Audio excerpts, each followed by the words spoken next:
નમસ્કાર. વિશેષ વિથ દિનેશમાં દિનેશ ઇન્દોર તમારું સ્વાગત કરું છું. હાજી. આપણે સાયકલ પાર્ક કરશો અહીંયા?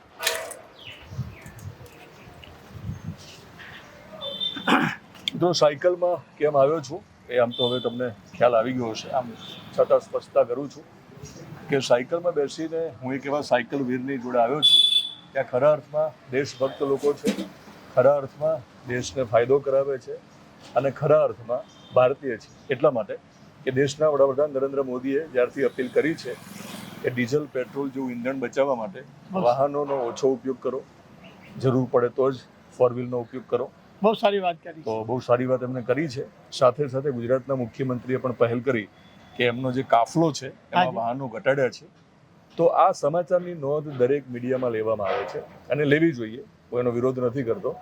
પણ હું એક એવો પત્રકાર છું કે મને એવું લાગે છે કે આવા અનેક ભારતીયો આપણા ત્યાં છે, આવા અનેક સીએમ છે, સીએમ એટલે કોમન મેન, આવા અનેક કોમન મેન છે જે વર્ષોથી સાયકલ ચલાવે છે. એમને કોઈ બિરદાવતું નથી, એમને કોઈ થેન્ક યુ કહેતું નથી, એમના કોઈ વખાણ કરતા નથી. એટલે દિનેશ સિંધવ એક પત્રકાર તરીકે હંમેશા એક વિશેષ દ્રષ્ટિ કોણથી પત્રકારત્વ માટે કરવા માટે હું ટેવાયેલો છું, એટલે જ આવ્યો છું. અને સાયકલ અમે પાર્ક કરી છે. કોણ છે, શા માટે સાયકલ ચલાવે છે, કેટલા વર્ષોથી ચલાવે છે, બધી વાતચીત કરવી છે. મિત્રો, અમદાવાદમાં છું અને અમદાવાદના રસ્તા ઉપર હું સાયકલો શોધતો હતો. મને એવું લાગ્યું કે આ બહુ મુશ્કેલ કામ છે, કારણ કે જ્યારે આપણે ફોર વ્હીલમાં ફરતા હોઈએ ત્યારે આપણને એવું લાગે કે કોઈ સાયકલ નહીં ચલાવવું તો પણ ખોટો પડે. આજે જ્યારથી આ દ્રષ્ટિકોણથી મેં અમદાવાદના રસ્તાઓ જોવાનું શરૂ કર્યું તો મને ઘણા સાયકલવાળા જોવા મળ્યા. રસ્તામાં તો હું મળી ના શક્યો. જોગાનું જોગ હું અહીંયા ઊભો હતો અને આ સાયકલવાળા દાદા મારી જોડે આવ્યા, એમને ઓળખું છું જોગાનું જોગ. એટલે એક ઓળખીતા પણ નીકળ્યા છે અને સાયકલ ચલાવે છે જાણીને ખૂબ આનંદ થયો છે. એટલે થોડી વાતચીત કરીએ. હું ઓળખું છું પણ ગુજરાતને તમારો પરિચય આપીએ. તમારું શું નામ? મારું નામ ભાટી દુધાભાઈ લાલાભાઈ. ઓકે દુધાભાઈ, તમે આમ તો VSSM લખ્યું છે અહીંયા એટલે તમને ખ્યાલ આવી ગયો હશે કે VSSM નું બીજું નામ છે મિત્તલ પટેલ. મિત્તલ પટેલ વિચેતા સમુદાય સમર્થન મંચ. એટલે હું એ અર્થમાં બોલ્યો. આમ તો આનું અર્થ એવું થાય છે કે વિચરતા સમુદાય સમર્થન મંચ. પણ મિત્તલ પટેલ એના સ્થાપક છે અને એટલે એવું કીધું કે આનું પર્યાય એટલે મિત્તલ પટેલ. મિત્તલ પટેલ પણ તળાવ ઊંડા કરીને વૃક્ષો આવીને પર્યાવરણનું રક્ષણ કરે છે અને એમના ત્યાં કામ કરતા આ દાદા જે છે એ પણ સાયકલ ચલાવીને ઈંધણ બચાવીને ન ખબર પડતા પર્યાવરણનું રક્ષણ કરી રહ્યા છે અને દેશને પણ ફાયદો થઈ રહ્યો છે. કેટલી ઉંમર થઈ? મારી 71 ઉંમર છે ને છેલ્લા 10 વર્ષથી હું મિત્તલબેનના સંસ્થામાં નોકરી કરું છું. બેને મને બહુ સપોર્ટ આપ્યો છે, બધી રીતે બહુ સારું છે. હું રામદેવનગરથી શીખ અહીંયા આવતો હતો, મને બસ ભાડું દિવસના 40 રૂપિયા થતું હતું. પણ મેં વિચાર કે આ 40 રૂપિયા મારે ખોટો આપી દેવા, એના કરતાં મારે 5-6 હજારની સાયકલ નવી લેવી સારી. મેં બેનને વાત કરી, બેન કે હા એ સારું છે કે. તમારે 71 વર્ષ થયા? હા, 71. અને તમે અત્યારે રામદેવનગર ઇસ્કોન મંદિર અત્યારે ક્યાં છીએ એક્ઝેક્ટ? અહીંયા આપણે કોર્પોરેટર પાર્ક કેટલા કિલોમીટર થાય? 6 કિલોમીટર થાય અહીંથી મારે. 6 કિલોમીટર દરરોજ તમે સાયકલ ચલાવો છો એટલે 20-25 મિનિટમાં હું ઘેર પહોંચી જાઉં છું અને 20-25 મિનિટ મારા આવતા જતા થઈ જાય. અહીંયા ઓફિસમાં હોય એટલે તમારું મૂળ કામ મારું ઓફિસનું વર્ક કરું, બેંક કઈ ઓફિસનું કામકાજ કરું, બેંક ચા પાણી આપું, કોઈ કસ્ટમર તમને બેંકનું કામ હોય એટલે બહાર નીકળવું એટલે ફરી પાછી સાયકલ લઈને દરરોજના 10 કિલોમીટર 10-15 કિલોમીટર તો થાય, 10 કિલોમીટર થાય એટલું ખરું. અને તમે કેટલા વર્ષથી ટોટલ સાયકલ ચલાવો? હું લગભગ 1977 થી સાયકલ ચલાવું છું. 75 થી. અને મારી પાસે વ્હીકલ હતા પણ મને છોકરાઓ કહે છે પપ્પા દાદા તમે વ્હીકલ ચલાવો, આ સાયકલ મૂકી દો. મને તો નથી ફાવતું વ્હીકલ, મને તો સાયકલ વધારે ફાવે છે કેમ કે વ્હીકલમાં તો અઠવાડિયામાં ઓછા મારા 1000 રૂપિયાનું પેટ્રોલ, 500 રૂપિયાનું પેટ્રોલ ભરે છે તો મહિને 2000 રૂપિયા થાય. બરાબર. તો પછી મેં વિચાર્યું કે 2000 થાય તો 5000 6,000 સાયકલ લેવી મારે શું ખોટી. તો પછી છોકરાઓ કે ભાઈ તારી ઈચ્છા દાદા. તો પછી મારું શરીર, હું સાયકલ લીધી, ત્યાંથી અહીંયા આવું દરરોજ. સાયકલ ચલાવવાથી પહેલો ફાયદો તો એ થાય કે ડીઝલ પેટ્રોલ પુરાવું પડતું, પૈસાની બચત થતી હતી. પણ શારીરિક રીતે તમે રોગમુક્ત છો, નિરોગી છો, એના વિશે વાત કરો કે શું ફાયદો થયો? એમાં શું છે કે શરીરમાં મને પહેલા અમારા પગ દુખતા હતા, મારી કમર દુખતી હતી, બધું પેલું શરીરને કોઈ એક્સરસાઇઝ ના મળે ને એટલે શરીરમાં શું થાય બેઠોડું જીવન થઈ જાય. એટલે મેં વિચાર કર્યો મેં કહું આ તો સારું ના કહેવાય. પછી મેં વિચાર કર્યો કે ના મારે સાયકલ તો લેવી જ પડશે. પછી મેં બે વર્ષ ત્યારથી તમે સાયકલ ચલાવો એટલે આ શરીર મારું શરીર પણ સારું સારું થઈ ગયું અને કોઈ વાતને મારા શરીરમાં બીમાર નથી. છેલ્લે ક્યારે બીમાર પડે? એટલે છેલ્લા 4-5 વર્ષમાં એકાદ વખત મને તાવ આવે, બીજું તો કોઈ બીમારી નથી. ફોન આવ્યો છે. હા મિત્રો હું ફોન કાપીશ કારણ કે ઇન્ટરવ્યુ ચાલુ છે, પણ ફોન પણ સાદો છે. હા સાદો ફોન અને જીવન સાદગી ભર્યું છે સાદગી અને એની મજા છે. જીવન મજા છે, મજા આવે. ઈર્ષા થયું જીવી રહ્યા છે. હા બરાબર ને? આપણે આપણી રીતે સાદાઈથી જીવન જીવવું વધારે સારું છે. બાજુમાં મિત્રો જોતા હશો કે તમે એક 4 વ્હીલ ગાડી પડી પડી જે બહુ મોંઘી કાર છે. મોટી કાર છે. હવે એમની પણ મજબૂરી છે કારણ કે આજે શહેરમાં જે રીતે ટ્રાન્સપોર્ટેશન કરીને ઘરથી ઓફિસના થોડે પહોંચવું પડે તો ગાડીનો ઉપયોગ કરવો જ પડે. તો એવું બને કે એ ગાડી હોવા છતાં શારીરિક ફાયદો કદાચ નહીં મળ્યો હોય એમને, કારણ કે એમનો શ્રમ ઓછો થઈ ગયો હશે, જેમાં મારો પણ થઈ ગયો છે. અને સાયકલ હોવા છતાં પણ મને લાગે છે કે વધારે સુખી છે અને શરીર મારું એકદમ હલકું ને ફોરું શરીર થઈ ગયું છે. આખો દિવસ સરસ જતો હશે. બરાબર. તો શું કહેશો અમારા જેવા લોકોને? રાજેન્દ્ર, સાયકલ મને બહુ જ અનુકૂળ આવી ગઈ છે. ને હું તો દેશવાસીઓ બધાને કહું કે સાયકલ તમે ચલાવો તો તમારું શરીર, તમારી હેલ્થ, તમારો સમય બધું રીતે બચી જાય છે. ને સાયકલમાં આપણું ટાઈમ ટુ ટાઈમ પહોંચી જવાય છે. ને એકંદરે સાયકલ બહુ જ સારી છે. ઓકે, હવે આપણે એક આંકડો મૂકીએ. ફોન આપો.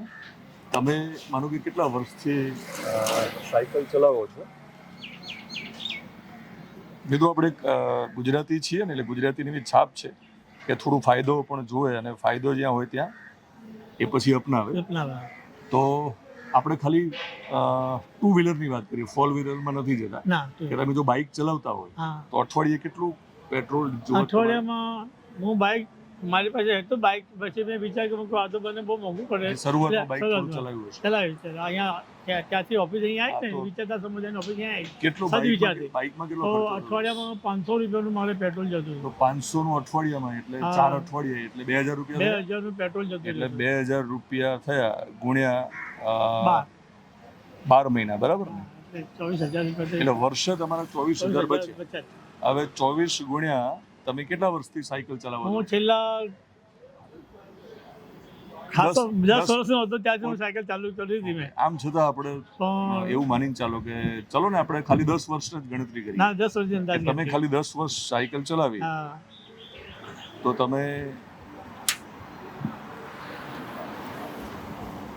2,40,000 રૂપિયા બચાવ્યા. એટલે 2.5 લાખ જેવું તમે બચત થઈ મારું. એટલે આ તો ખાલી આપણે 10 વર્ષની ગણતરી કરી છે. તો મિત્રો પૈસાની દ્રષ્ટિએ પણ પૈસા બચ્યા છે. બચત છે. છોકરાનું મેરેજ લગ્ન કર્યા એમાંથી મારી બચત થઈ, એનામાંથી મેં કોઈ માથે દેવું ના કર્યું ને એ પૈસાથી મારું બધું ઘર સંભાળ્યું હતું. વાહ. અને શરીરમાં કોઈ રોગ નથી આવતા? શરીરમાં કોઈ રોગ નથી આવતા. કોઈ તાવ બાવ આવતા કોઈ સામાન્ય ડૉક્ટર પાસે જઈએ છીએ ને થોડી દવા દારૂ લઈ લે. 2-4 દિવસ આપણે ખાલી દવા જ લે છે, દારૂ નથી લેતા. આપણે ગુજરાતીઓ વારંવાર બોલતા હોઈએ છીએ દવા, તો પણ દવા લે છે. દવા લે છે. એટલે મૂળ વાત એ છે કે હોસ્પિટલમાં નહીં જવાથી તમને શરીરને અને ખિસ્સાને બંનેને ફાયદો થઈ ગયો. બરાબર. હા, એટલું સારું. તો તમે બહુ ફાયદાની વાત કરી છે અને અમારા માટે તમે બહુ ગર્વા ગુજરાતી છો.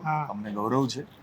અને મને આજે તમે મને બહુ આનંદ થયો છે ને ખરેખર આ વસ્તુ આપણે દેશને આગળ લાવવા માટે બહુ સારી છે વસ્તુ. ને સાયકલ એકંદરે શરીર માટે બહુ જ સારી. 60 વર્ષથી જ્યારે 10 વર્ષનો હતું ત્યારથી હું સાયકલ જ ચલાવું છું ને મને સાયકલ ઘણી અનુકૂળ આવી ગઈ છે. હું તો મારા છોકરાઓને કહું છું, મારા પોતરાઓને કહું છું, મારા ઘેર છોકરાઓને બધાને કહું છું કે તમે સાયકલ પર રહો. પણ અત્યારે આ સમય એવો છે ને કે લોકોને એક્સરસાઇઝ કરવી ગમતી નથી, મહેનત કરવી ગમતી નથી ને બસ પૈસા ખોટા પેટ્રોલના ધોળાવડા કરવાના, ખોટી રીતે પૈસા વાપરવાના, એ બધી એ તરફ એ લોકોનો ધ્યેય હોય છે. એટલે આપણે હવે કોઈને કહેવા જેવું પણ નથી. એટલે આપણે આપણી ત્યાં અમે રહીએ છીએ. તો મિત્રો મારી દ્રષ્ટિએ આ વીર સાયકલ વાળા છે, બરાબર? કારણ કે વીરતાનું કામ છે સાયકલ ચલાવી, શ્રમ કરવો. અને ગુજરાતના મુખ્યમંત્રી હોય, ગુજરાતના નાયબ મુખ્યમંત્રી હોય, દેશના વડાપ્રધાન, એમને જે અપીલ કરી છે અને ગુજરાતના મુખ્યમંત્રી અને ગુજરાતના નાયબ મુખ્યમંત્રીએ એમના કાફલામાં વાહનો ઘટાડ્યા છે. હું આશા રાખું કે આ માત્ર થોડા દિવસ માટે ન કરે સતત જો એમનો કાફલો ઓછો હોય એમની સુરક્ષાને કોઈ વાંધો ન આવતો ના, હોય તો મારી દ્રષ્ટિએ ઓછા વાહનો સાથે તમે નીકળો. એટલા માટે ભૂપેન્દ્રભાઈ કે તમે વ્યક્તિગત ખૂબ માયાળુ છો, માયો. તમને ગુજરાતની ચિંતા છે. હું માત્ર તમને એક ઉદાહરણ આપું કે તમારો જ્યારે કાફલો નીકળે ને હા તો એસજી હાઈવે જે છે ગાંધીનગર અને અમદાવાદ વચ્ચેનો જે આપણો એસજી હાઈવે છે ત્યાં તમે નીકળવાના હોય એટલે તમે માનો કે જે બ્રિજ ઉપરથી નીકળવાના હોય, ફોર એક્ઝામ્પલ ગોતા બ્રિજની વાત કરું તો ગોતા બ્રિજ ચડવા માટે અમારા જેવા સામાન્ય લોકોને પરમિશન નથી. અગર ગુજરાતના મુખ્યમંત્રી જો તમે કે કોઈ પણ હોય, એક વ્યવસ્થાના ભાગરૂપે સુરક્ષાના ભાગરૂપે અમને રોકાઈ દેવામાં આવે છે. તમે નીકળો નહીં ત્યાં સુધી અમારે નીચેથી પસાર થવાનું, ખૂબ ટ્રાફિક હોય છે, ટ્રાફિકનો સામનો કરવામાં વાંધો નથી. પણ માનો કે કોઈ એમ્બ્યુલન્સ ફસાય તો શું, અચાનક કોઈ વાહનમાં જાય છે અને કશું હાર્ટ એટેક આવ્યો ને અને ત્યાંથી નીકળવું હોય તો શું, તો ન ખબર પડતા તમને એનું પાપ લાગશે જે તમે ન ઈચ્છો, કારણ કે તમે ખૂબ સારા મુખ્યમંત્રી છો, વ્યક્તિ તરીકે ખૂબ સારા છે ભૂપેન્દ્રભાઈ. તો તમારો કાફલો જો ઓછો કર્યો છે ને તો એટલો જ રહેતો હોય ને વીઆઈપી કલ્ચર પણ જો દૂર થતું હોય તો ઓછા કાફલા સાથે હર્ષભાઈ અને મુખ્યમંત્રીને વિનંતી કરું કે ઓછા કાફલા સાથે તમે બહાર નીકળો, તો બાકીના ભવિષ્યમાં જે લોકો સત્તા ઉપર આવે એ પણ તમારી તમે જે ફરજ પાડી હશે એ મને એને અનુસરવું પડશે. અને આવા અનેક ગુજરાતીઓ છે, સીએમ છે, કોમન મેન છે કે પૈસા નથી એટલા માટે પણ કદાચ ગાડી નહીં લઈ શકતા હોય, તો એવા અનેક ગુજરાતીઓ છે કે પૈસા ન હોવાના કારણે કદાચ ગાડી નહીં લઈ શકતા હોય, ફોર વ્હીલ નહીં લઈ શકતા હોય, તો ઈચ્છા હોય કે ના હોય આમ છતાં જ્યારે સાયકલ ચલાવે છે ત્યારે મારી દ્રષ્ટિએ તો આ દેશની સેવા કરી રહ્યા છે અને પૈસાદાર લોકો કરતાં વધારે સુખી છે અને પૈસાદાર લોકો કરતાં ઘણા સારા છે. Thank you very much. મજા આવી. વિશેષ વિથ દિનેશમાં હું જ્યારે મળીશ ત્યારે આવી કોઈ વિશેષ વાર્તા સાથે, વિશેષ વ્યક્તિ સાથે, વિશેષ કહાની સાથે મળીશ. અને આપણી યુટ્યુબ ચેનલમાં જોતા હોય તો તમે સાયકલની સ્પીડમાં મને પ્રેમ કરો છો એટલા માટે લોકો સબસ્ક્રાઇબ નથી કરતા, વિડીયો મળી જાય એટલે મને આળસ કરે છે. તો તમે પણ આપણી યુટ્યુબ ચેનલને સબસ્ક્રાઇબ કરો, ફેસબુક પેજ અને ઇન્સ્ટાગ્રામમાં જોતા હોય તો ફોલો કરો. Thank you.